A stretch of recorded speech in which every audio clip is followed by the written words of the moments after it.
Israel फिलिस्तीन के मुद्दे पर UN secretary general Antonio Guterres ने फिलिस्तीन का समर्थन किया था। आज उन्होंने बांग्लादेशी हिंदुओं का समर्थन किया है। उन्होंने अपनी चिंता बांग्लादेशी हिंदुओं के लिए यूएन में जताई है। नमस्कार, मैं अर्चना तिवारी आप सभी का स्वागत करती हूं दराज धर्म पर। आज की इस वीडियो में मैं बात करूंगी कि आखिर यूएन ने बांग्लादेश को ऐसा क्या कह दिया है जिसके बाद बांग्लादेश को ये सोचना पड़ेगा कि अपने देश के माइनॉरिटीज की रक्षा वो क्यों नहीं कर पा रहा है। बांग्लादेश को जवाब भी देना पड़ सकता है कि आखिर उसके देश में ऐसी परिस्थिति क्यों पनपी।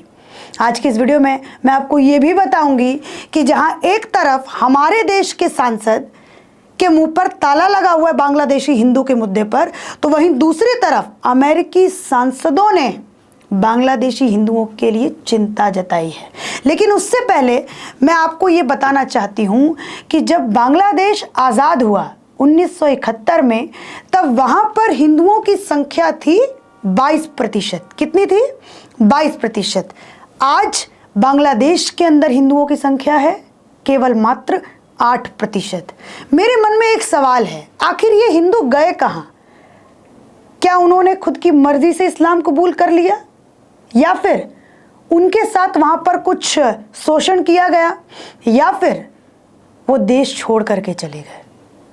क्या ऐसा हुआ कि बांग्लादेश में हिंदुओं की संख्या घट करके 8% तक आ गई? मेरे मन में ये सवाल आया तो मैंने सोचा कि आप लोगों के समक्ष रखना चाहिए। चलिए मैं यूएन की बात करती हूँ और आपको बताती हूँ कि पूर्व में, मतलब पिछले दिनों, यूएन ने इजराइल फिलिस्तीन का जब मामला हुआ था, तब यूएन सेक्रेटरी एंटोनियो ग्यूटेरेस ने, जो कि सेक्रेटरी जनरल हैं, जो 151 देश का नेतृत्व करते हैं, उन्होंने फिलिस्तीन का समर्थन किया था और इजराइल को ये कहा था कि मानवता को किसी भी देश को नष्ट करने की इजाज़त नहीं है और मानवता बिल्कुल होनी चाहिए। उन्होंने ये बात इजराइल फिलिस्तीन के मुद्दे पर कही थी, जिसके बदले में इजराइल ने यहाँ तक कह दिया था कि यूएन के बॉस को रिज़ाइन देना चाहिए और यूएन के ऑफिशियल्स को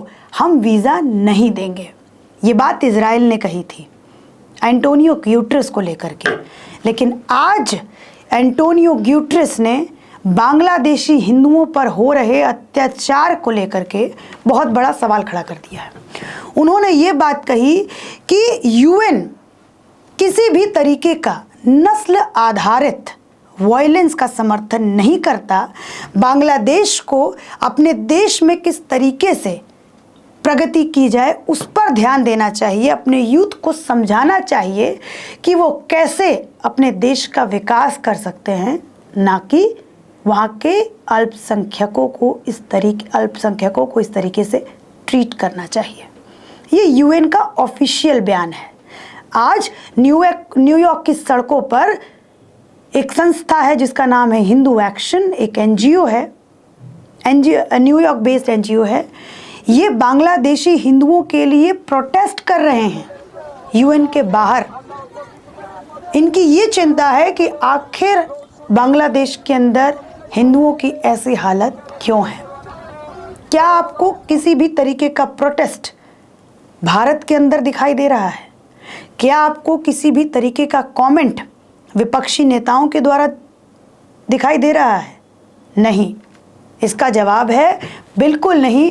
हमारे देश के नेता बांग्लादेशी हिंदुओं के मुद्दे पर एकदम चुप हैं। एकदम पिन ड्रॉप साइलेंस जो है वो हमारे देश के विपक्षी नेताओं ने साध रखी है। कारण समझ में नहीं आता।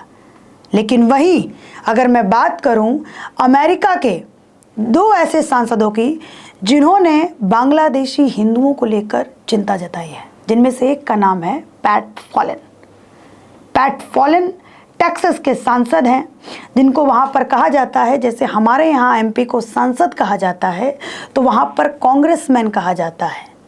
ये जो पैट फॉलन हैं वो रिपब्लिकन पार्टी से आते हैं और इन्होंने कड़े तौर पर बांग्लादेश में हो रहे अत्याचार, जो हिंदुओं के ऊपर अत्याचार हो रहा है, उसकी निंदा की है।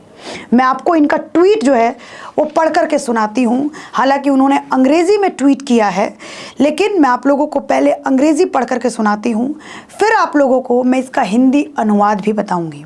उन्होंने कहा, I strongly condemn the ongoing political violence and religious persecution that we are witnessing in Bangladesh. इसका मतलब है, मैं पूरी तरीके से कड़ी निंदा करता हूँ जिस तरीके की भी हालत बांग्लादेश के अंदर है, और जो रिलीजियस परसिक्यूशन, जो धर्म देख करके जो प्रताड़ना वहाँ पर हो रही है, मैं उसको पूरी तरीके से मैं पूरी तरीके से कड़ी निंदा करता हूँ। उन्होंने वहाँ की गवर्नमेंट से ये उम्मीद की है और उन्होंने वहाँ की गवर्नमेंट से भी कहा है कि मैं चाहता हूँ कि इस वायलेंस को जल्द से जल्द ख़त्म किया जाए और वहाँ पर शांति लाई जाए। उन्होंने इस बात को हिंदुओं को टैग करके कहा है। उन्होंने हिंदू शब्द का प्रयोग करके कहा है, the targeting of Hindus, Buddhist, Christians and any other religious minority is reprehensible. उन्होंने हिंदू शब्द लिख करके कहा है, ध्यान से सुनिएगा, the targeting of Hindus, Buddhist, Christians and any other religious minority is reprehensible. मतलब ये निंदा के लायक हैं। जो वहाँ पर माइनॉरिटीज़ के साथ हो रहा है उसकी कड़ी निंदा की जानी चाहिए। ये अमेरिकी सांसद ने कहा है, जिनका नाम राम श्याम नहीं है, जिनका नाम है पैट फॉलन, जो रिपब्लिकन पार्टी से आते हैं, डोनाल्ड ट्रंप की पार्टी से आते हैं। उन्होंने इस बात को कहा है, those who have instigated and participated in these act of violence must be held responsible. जिन्होंने इसकी अगुवाई की है, जिन्होंने इसके अंदर पार्टिसिपेट किया यानी सहयोगिता दिखाई है, उनको रिस्पॉन्सिबल ठहराना चाहिए, उनकी जवाबदेही उनसे लेनी चाहिए। इस बात को पैट फॉलन ने कहा है, जो अमेरिकी सांसद हैं।